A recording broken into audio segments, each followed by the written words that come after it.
Le damos nuevamente la bienvenida a Joseph Álvarez, investigador y responsable de concientización de ESET en España, quien hoy también nos va a poder dar alertas y sobre todo ayudarnos a descifrar esas señales que nos pueden poner delante de una situación que pone en riesgo nuestra seguridad. Hola, muy buenos días. Encantado de estar con vosotros. Hemos visto en el reportaje cómo funciona esta modalidad del falso funcionario. Es una modalidad que está siendo muy común en este momento, y no solo en España, sino que estos call centers también están aplicando y se está trabajando desde el Perú. Pero principalmente, ¿cómo es que logran esta red de crimen organizado obtener todas estas bases de datos para así poder confundir al usuario que está recibiendo en ese momento la comunicación? Estas bases de datos se obtienen de varias formas. Una es, por ejemplo, como muy bien habéis dicho en el reportaje, contactando con funcionarios corruptos de esas entidades bancarias que las vendan. Pero también es verdad que en los últimos años han habido muchas filtraciones de datos que han afectado a países como España, en los cuales se han obtenido datos, por ejemplo, de usuarios, nombres, apellidos, direcciones postales, teléfonos y en algunos casos también pues entidades bancarias con las que tienen operaciones.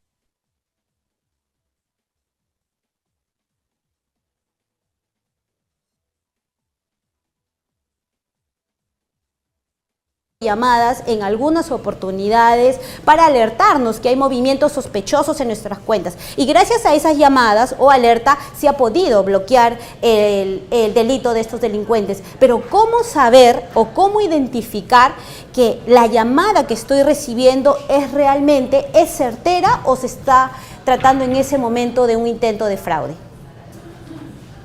Bueno, aquí hay una máxima que siempre de momento se está cumpliendo, y es que una entidad bancaria no va a solicitarte por teléfono, al menos en España, datos confidenciales como puedan ser códigos de un solo uso o códigos que permitan retirar dinero en cajeros o información que sea de un ámbito personal. El problema que estamos viendo, no de ahora, sino desde hace tiempo, es que los delincuentes juegan con ventaja porque ya están aportando información personal a esa víctima, con lo cual la víctima baja la guardia pensando que realmente está comunicándose con una entidad bancaria. Si a esto le sumamos que muchas veces los delincuentes llaman desde teléfonos que se identifican al recibirlos en nuestros dispositivos como procedentes de ese banco, tanto las llamadas como los SMS, pues entonces hay que tener en cuenta que hay muchas víctimas que están desprotegidas porque realmente todos los indicios que tienen es pensar que están recibiendo una llamada auténtica. Entonces, ahí hay que ser muy desconfiado ante cualquier tipo de llamadas de este tipo, desconfiar y acudir presencialmente a la oficina, o como mínimo llamar nosotros a nuestra entidad bancaria, y sobre todo nunca, jamás ofrecer información como estos tipos de códigos sin antes comprobar que estas operaciones se han producido realmente. Por eso es fundamental que seamos nosotros los que proactivamente comuniquemos cualquier incidencia al banco.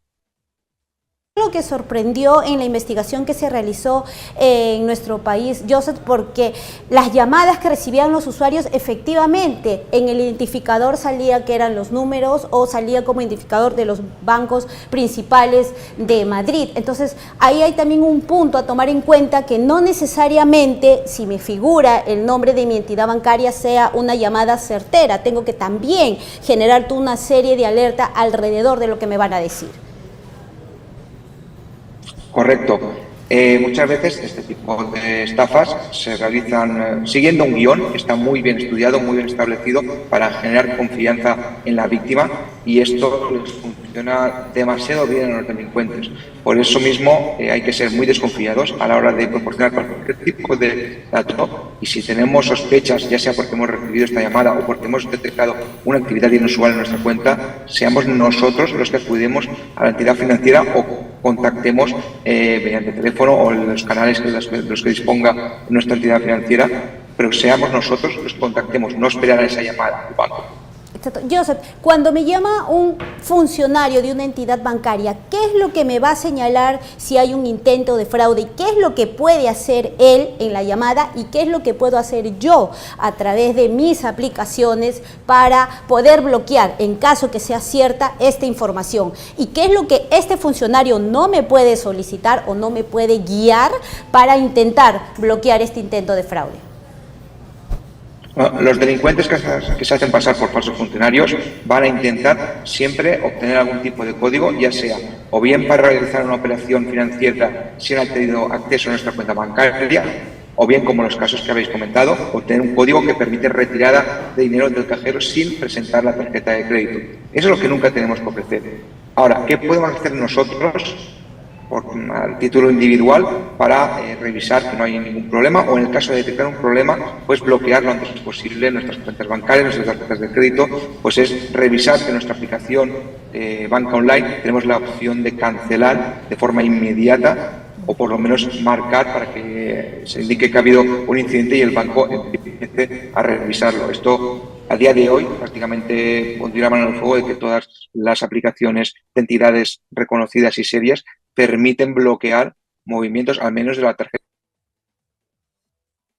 Joseph, y en esta operación conjunta que hubo fue una operación conjunta que hubo entre la Policía de España y la División de Estafas de la Dirincri, porque es cierto, se detectó una especie de call centers donde se contrataban a personas, como bien lo señaló Joseph en la entrevista, se les daba un guión con el nombre de los usuarios, fechas de cumpleaños, incluso teléfonos y los productos bancarios. Había toda una estructura para no generar sospechas al otro lado de la línea. En este trabajo conjunto que hubo, Joseph, entre la Policía de Madrid y la Policía de Perú, ¿cómo se ha visto? Porque definitivamente para todos fue una sorpresa que desde nuestro país se haya generado todo este mecanismo. Son 3 locales, prácticamente con 20 personas en cada local, con computadoras prácticamente diseñadas, con bases de datos que llamaban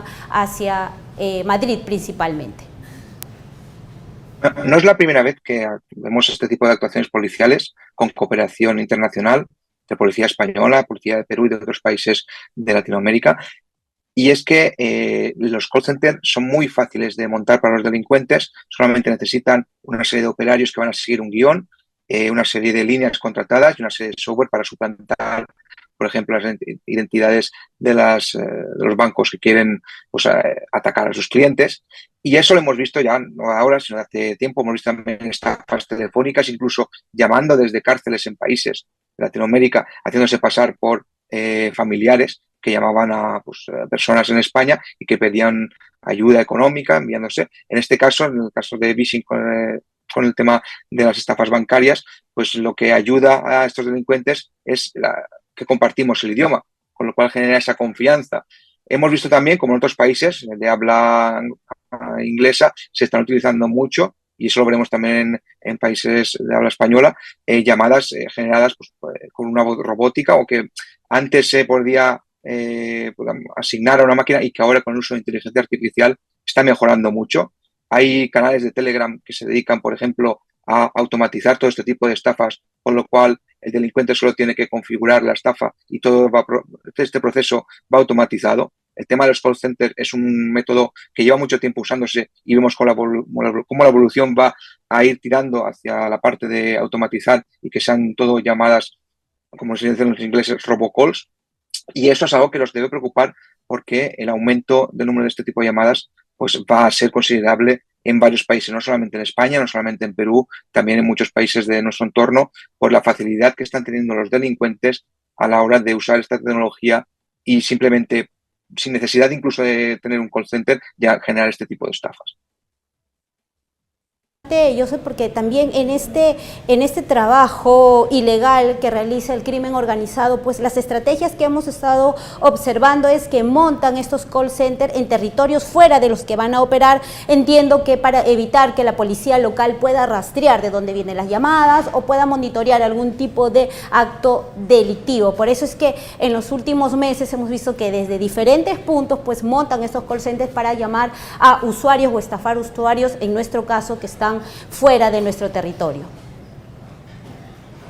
Así es. De hecho, en mi trayectoria profesional he visto casos similares de estafas y he visto call centers situados en Puerto Rico, en México, Brasil, ahora es en Perú, pero también habrá call centers en España, como hemos visto, que están afectando a otros países, incluso de habla que no sea española. Eso es algo que los delincuentes conocen muy bien, es un procedimiento que está muy establecido. Hace unos años, por ejemplo, tuvimos tanto en España como en otros países europeos y de habla inglesa estafas de falso soporte de Microsoft. Eso se ha ido extendiendo a otros países y veíamos que los call centers principalmente empezaban en la India, pero pues ya los delincuentes se iban especializando y ya no permitían que alguien que no dominase un idioma no llamase a las víctimas que hablasen ese idioma. Por eso vimos cómo esos call centers iban migrando de países de habla inglesa, de países pues como en el sudeste asiático como la India, o incluso ya pasando a países de habla española para estafar precisamente a otros compatriotas. Pueden ser españoles, pueden ser peruanos, pueden ser argentinos, etcétera. La controversia que se generó también al momento que se realizó este operativo fueron con las personas detenidas en los call centers, que fueron más de 60 personas, sobre todo jóvenes, que en sus declaraciones señalaban que ellos habían sido contratados por las entidades bancarias y lo único que estaban realizando pues eran llamadas para alertar de posibles fraudes. En la investigación que ustedes llevan o cómo han podido analizar cómo funciona este delito, ¿es posible que una persona no sepa que está siendo parte de una cadena delictiva? Es decir, que me contraten y yo voy a creer de que el que me está contratando es el banco, o definitivamente, conscientemente, si me dan un guión, sé que estoy cometiendo un delito al momento de comunicarme con otra persona. Han habido casos a lo largo de los años en los cuales los delincuentes han engañado a personas para que hagan, por ejemplo, trabajo de muleros, es decir, recibir dinero proveniente de actividades delictivas para transferirlas a los delincuentes. En esos casos hemos visto que había personas que realmente pensaban que estaban haciendo un trabajo legítimo. En el caso de los call centers, se ha de ser muy ingenuo para pensar que está haciendo una actividad legítima. Todos los guiones que se siguen, todos los procedimientos que se enseñan y todas las conversaciones que se tienen con los usuarios, a cualquiera pues le da a entender que la actividad que está realizando muy legal no debe ser. Con lo cual esas excusas, esas alegaciones no creo que se sostengan en un procedimiento judicial y los jueces conocen este tipo de casos, con lo cual no creo que admitan estas excusas como atenuante. A muchos jóvenes o personas que al momento de efectivamente, conscientemente y legalmente buscar un trabajo, les ofrecen esta modalidad, identificar pues que sí se les quiere poner dentro de una cadena delictiva. Joseph, hemos hablado sobre esta modalidad que es de la llamada del falso funcionario. Hay otras diferentes modalidades también, otro tipo de llamadas, otro tipo de argumentos que se están utilizando para también envolver a los usuarios principalmente de estas entidades bancarias. Bueno, hemos visto evoluciones a lo largo de los años. Al principio, este tipo de llamadas lo que hacían era complementar, por ejemplo, robos de datos de acceso a las entidades financieras. Cuando estas empezaron a incorporar códigos que permitían la realización de transferencias, entonces los delincuentes necesitaban contactar con la persona, sea por teléfono, sea por SMS o incluso por email, para obtener estos códigos. Además, estos códigos tienen una validez temporal muy corta, con lo cual el teléfono terminó siendo la vía más efectiva. Esto ha ido evolucionando a amenazas, a estafas como la que estamos viendo ahora, pero no se limitan solamente al tema de entidades bancarias, vemos también cómo se hacen pasar por todo tipo de comercios, por organismos públicos, incluso por familiares. De hecho, ahora estamos viendo un auge en las estafas en las cuales se está utilizando la voz de ese supuesto familiar que está siendo generada y suplantada por inteligencia artificial, y eso hace que muchas víctimas crean que realmente han estado hablando con esa persona. Y eso es algo que va a ir a más, por lo cual debemos estar preparados y aumentar nuestra desconfianza ante este tipo de situaciones y por lo menos generar algún tipo de palabra o frase o contraseña que debamos emplear con personas de nuestro entorno para saber que realmente estamos hablando con ella. Exacto. En nuestro país, Joseph, en el Perú, el delito de estafa ha sido el segundo delito más denunciado en lo que fue el 2024 después del robo agravado. Y principalmente al analizar las cifras y las modalidades, pues estas redes de defraudadores han encontrado en las redes sociales principalmente un mecanismo para poder camuflarse y así llegar de manera mucho más rápida a las víctimas. Entonces, como bien lo ha señalado y como bien todos sabemos, recibir llamadas de funcionarios de bancos, tener nuestras aplicaciones, son actividades cotidianas, digamos así, es ahí donde debemos tener el mayor cuidado para evitar caer en esta serie de engaños. Correcto. Es sobre todo saber y conocer cómo funcionan estas aplicaciones, saber qué medidas tenemos a nuestro alcance para, en caso de detectar una estafa o un movimiento de dinero que no hemos autorizado, actuar de la forma inmediata y más precisa posible, realizar si procede una denuncia ante la autoridad competente que podamos presentar ante nuestra entidad y así ella pueda empezar a intentar retrotraer esa transferencia, ese robo y que se nos devuelva a nuestra cuenta y conocer cómo actúan los delincuentes. Eso es muy importante. La labor que están haciendo los medios de comunicación, informando estas amenazas, estas estafas, es muy importante para que la gente sepa qué está pasando. Y hay un problema que todavía a día de hoy sigue sucediendo y es que muchas personas creen que han sido tontas por haber caído en este tipo de estafas y no, cualquiera podemos caer. Las estafas han ido evolucionando con el tiempo, se están perfeccionando, tienen todos nuestros datos, no hay nadie inmune. Incluso los que trabajamos en ciberseguridad podemos caer perfectamente si encuentran nuestro punto débil o nos cogen con la defensa baja o tienen mucha información que no está disponible. Exacto, Joseph, y ese es un comentario y un argumento que te agradezco porque reiterativamente hemos sido testigos al momento de recibir denuncias de ciudadanos, de no querer poner una denuncia porque principalmente pues se sienten, digamos así, que han sido engañados tontamente, que se van a burlar de ellos, que cómo pude caer en este engaño. Y realmente pues, como bien lo ha señalado, todos en algún momento podemos ser víctimas porque todo esto se está perfeccionando, se está utilizando a través de mecanismos que usamos a diario, pero el denunciar es un factor muy importante y esta investigación, este trabajo conjunto que hubo entre la Policía de España y Perú lo confirma, porque según el análisis que hemos visto en esta investigación, pues la Policía de España logró detectar que una vez que estos delincuentes se apropiaban del dinero, el dinero salía fuera del país y llegaba a Perú. La policía en Perú había detectado estos call centers, pero no tenía en ese momento víctimas para poder sustentar una investigación y poder desarticular esos call centers.